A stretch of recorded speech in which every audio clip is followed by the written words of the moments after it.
Good morning, dear students. Now, my today's topic is Lorentz force. We earlier have studied about the force, which is the magnetic Lorentz force. Magnetic Lorentz force, which was the force on a charged particle when it is placed in a uniform magnetic field. So now, what is this Lorentz force? Actually, this is the force experienced by charged particle.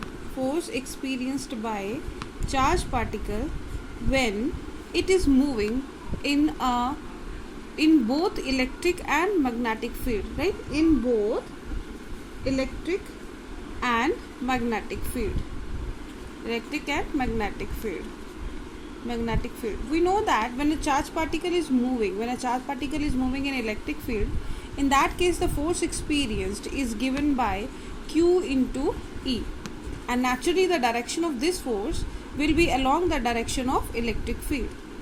And when the charged particle is moving in a magnetic field, in that case the force experienced is given by Q V cross B, and direction of this force is given by right hand screw rule and is perpendicular to the plane containing V and B, right?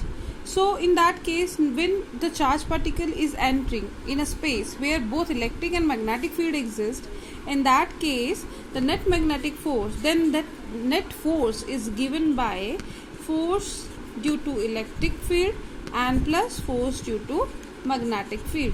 That is, it is given by QE plus QV cross B. In that case, we can say that this force is the force due to electric field and the magnetic field, and this force is known as Lorentz force. Lorentz force. Now, two cases may arise. Either first case is either V, E and B are in same direction. So in this case, we will take the individually both the cases.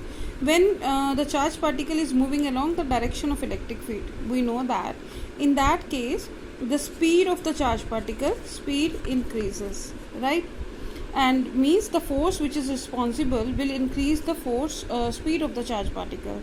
And in case of magnetic field, when it is moving, when the charge is moving in a uniform magnetic field along the direction, so force is given by QVB sin theta.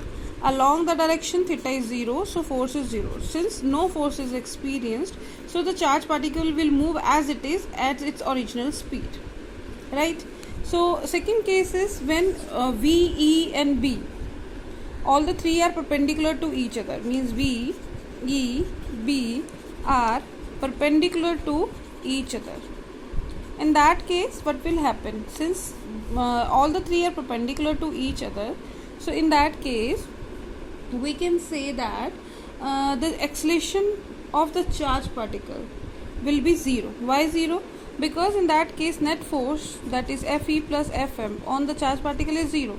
Since both the fields are trying to attract the charged particle toward each other, so net force is 0. In such situation, QE is equal to QVB, so V is equal to E by B. This is the velocity obtained by the charged particle, right? And this is actually the principle of velocity filter that we will do in the next video in our detail.